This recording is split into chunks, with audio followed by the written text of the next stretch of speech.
Brianne Schoen with Get Your Fix Physical Therapy and Performance. Knee pain with squatting is a huge complaint that I hear a lot with people. And I promise you, knee pain with squatting is not normal. It's common, but it's not normal. And there are ways that you can continue squatting without pain. That key is learning to squat properly.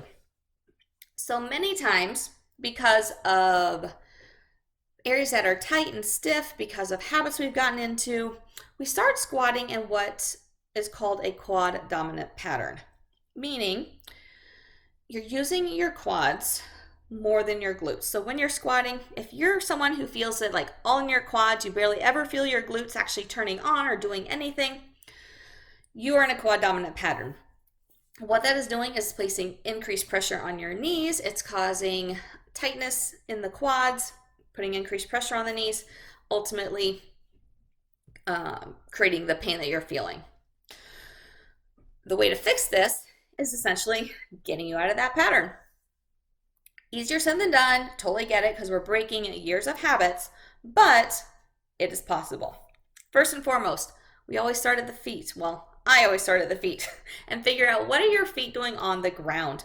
If the foot is not active, if we're rolling out to the outside of the feet, if we're getting on our toes, if we're getting keeping all the weight on our heels, if there's any lack of appropriate distribution on the feet, we're not going to be squatting with good mechanics. So we need to make sure that foot is grounded, meaning we're on the tripod. So think of behind the big toe, behind the little toe, and the heel is the tripod. You should have equal weight on those 3 points when you're squatting, and your toes should stay in contact with the floor. A lot of times we have heard stand your heels so your toes can wiggle. That's wrong. We want to make sure those toes stay in contact with the floor because that's how it helps us generate power. So starting with the bottom, making sure those feet are grounded.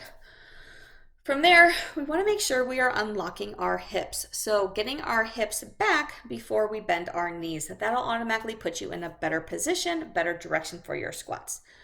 So if we clean those, even just cleaning those two things up with your squat, I think you'll notice a huge change in what you feel in your knees and actually what you feel in your glutes too.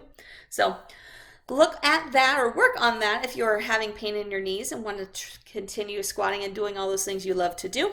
If you have any further questions or need help, definitely reach out to me, Brianne at GetYourFixPT.com. You can also check out my website, GetYourFixPT.com.